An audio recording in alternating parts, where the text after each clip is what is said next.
Bom dia, pessoal da UEM, como estão vocês? Tudo bem? Hoje eu tô de toquinha aqui porque meu cabelo tá horrível e eu não quis mostrar. Tirei a barba também, tô parecendo um... sei lá o que é isso aqui. Mas, pessoal, a função desse vídeo é a seguinte. Hoje vocês estão fazendo a atividade 2, né? Que é só uma atividade pra gente medir mais ou menos o que vocês estão fazendo, não é prova. Então eu achei importante fazer um vídeo comentando as questões. Coisa rápida só para vocês se ligarem, assim. Eu não posso mostrar a tela porque já aparecem as respostas para mim aqui. As atividades estão no positivo on, na seção avaliações, para vocês ali vai aparecer disponível. Caso tenha algum problema, algum problema técnico, mandem para a diretora que ela me informe e eu dou uma olhada aqui. Tá ok? Bem, coisa rápida, pessoal. Uma questão muito importante, ó. Quem não mandou a V1 tem que mandar. Tá na hora. Estamos no período de avaliação, tem que corrigir isso tudo aí, tá bom? Fiquem ligados, pessoal. Tá bom? Vamos lá, então. Vou ficar meio de lado para vocês aqui, porque eu não vou ter como mostrar a tela que aparece a resposta. A questão número 1 é a seguinte, ó. Em inglês a questão. In which sentence is the auxiliary verb thus... Vou repetir. In which sentence is the auxiliary thus used as in the excerpt below?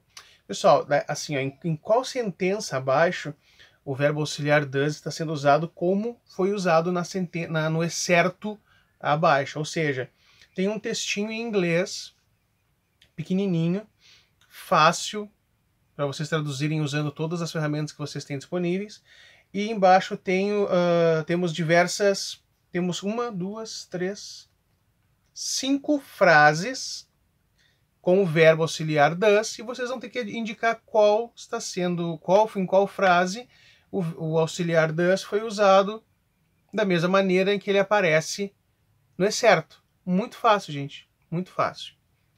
Bem facilzinho. Para vocês entenderem.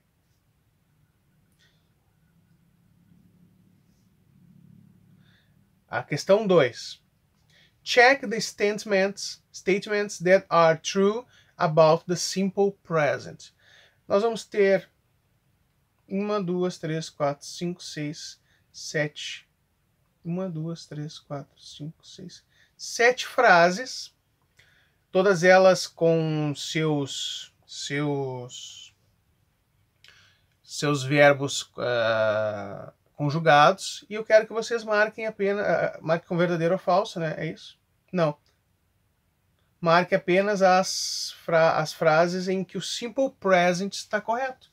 Simples, pessoal. Simple present é uma coisa simples que vocês devem ter estudado nos outros anos todos, provavelmente. Coisa bem simples, pessoal. Lembra que, basicamente, o simple present é colocar um ES no final do verbo, em he, she, it. Lembram disso? Um ES ou um IES ou um S no final de cada verbo. Coisa bem simples. Então essa prova tá, ó. Prova nada, desculpa, esse exercício tá, ó. Simples. Aí vocês vão ler as frases. Tá tudo em inglês, pessoal. Aí vocês vão poder usar, como eu já disse, todas as ferramentas possíveis para traduzir as frases, tá bom? Um pouquinho de esforço só, tá? A 3. Check the alternative that contains sports that are preceded only by go. Pessoal, para checar as alternativas que contêm sports que são precedidos apenas pela palavra go.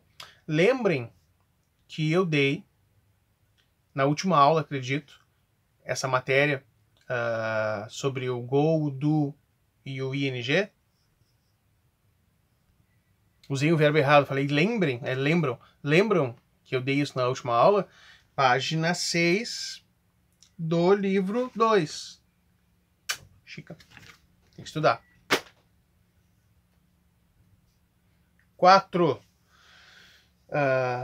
Tem uma charge onde aparece um militar jogando uma bola para os manifestantes. Vocês já viram algo assim? Embaixo diz assim, ó, the reference constructed in the cartoon which is a fertile source of humor, implies that a referência construída no cartoon, que é uma fonte muito fértil de humor, implica em que?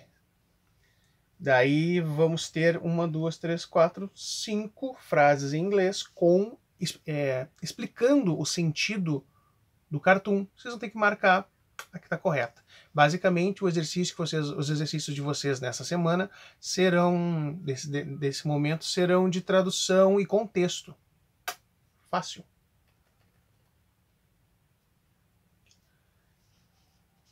Exercício número... Eita, perdi o número que eu tô aqui. Eita, monstro. 5. Tem um textinho em inglês de Bishop Carlos Bello. É um textinho de duas linhas, assim, coisa bem simplesinha. E aí nós temos o exercício que é: selecione o trecho musical que melhor se relaciona com a mensagem da citação apresentada no texto. Pessoal, depois as opções são somente músicas em português. O que vocês têm que fazer? Ler o texto que está em inglês ali, a citação, traduz, leia, entenda e marque aquela opção com a qual vocês acham que o texto faz relação. Fácil. Tudo fácil, gente. Sei que vocês podem muito. 6. Temos um texto aqui sobre a linguagem brasileira. Brazilian Portuguese is the best language. O português brasileiro é a melhor língua. E tem um texto. Esse texto é um pouquinho maior. Deve ter umas 20 linhas em média, em inglês. Mas não é difícil. E tem a resposta, tem as questões. About the reasons to learn Brazilian Portuguese, it is correct to affirm that. Sobre as razões para aprender português brasileiro, é correto afirmar que.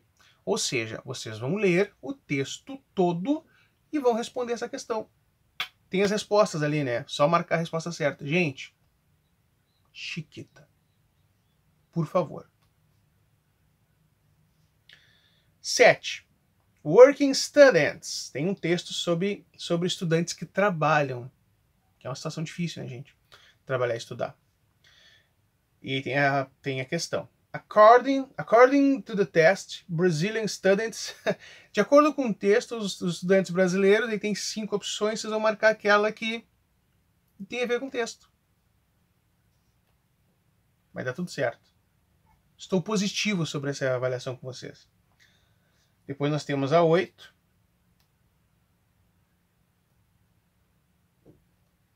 A 8 tem um texto parecido, acho que até o mesmo, na verdade, Working Students, e tem a seguinte questão. A sentença, the sentence, tem o texto, depois tem o exercício. O exercício é, the sentence. They work in restaurants or shops. In the third person of singular must be... O que acontece? Tem o texto, eles tiraram uma frase do texto que é they work in restaurants or shops. They work in restaurants or shops. Vocês vão ter que transformar essa frase, colocar essa frase na terceira pessoa. Qual é a terceira pessoa do singular, pessoal? He, she. Né? E quando vocês, atenção, vocês vão tirar o they da frase, they, que é eles, e vão colocar o he ou she, ou he. Aqui só tem he de opção. Vão colocar o he.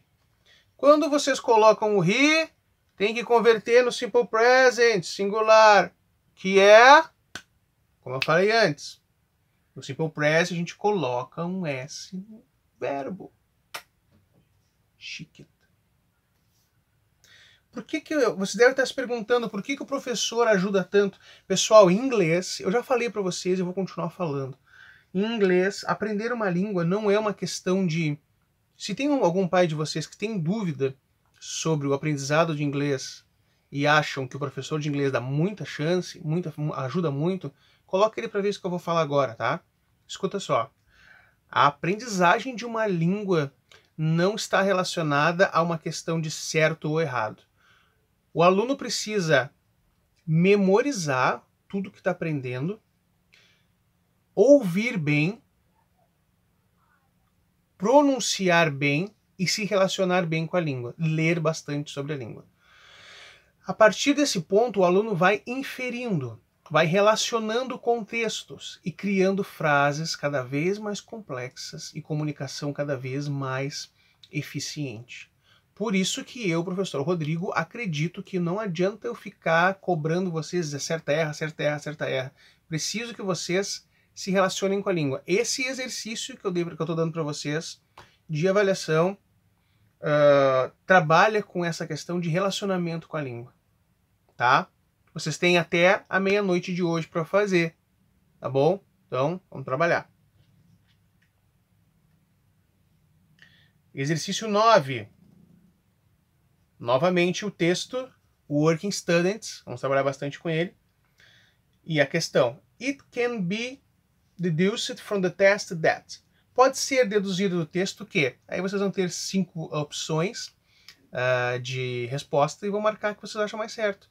Vocês vão deduzir do texto que. Aí vocês vão ler o texto e uma das frases vai resumir o texto. Fácil. E a última questão, 10, também do texto Working Students. E aí tem a seguinte questão. Opa, peraí, caiu aqui. Voltando. Então, tem o texto, Working Students, e a seguinte questão. A synonym for usually is, um sinônimo para a palavra em inglês é. Tá, pessoal, escuta o teacher. Eu vou tentar mandar esse vídeo o mais rápido possível para vocês olharem. Porque vocês devem estar se perguntando agora o que eu faço da minha vida, né? Então, assiste esse vídeo, entra lá no positivo on, faz a avaliação e perfect, ok? Love you, cuidem-se, tá bom? Não esqueçam da V1, não esqueçam de mandar as atividades. Beijo.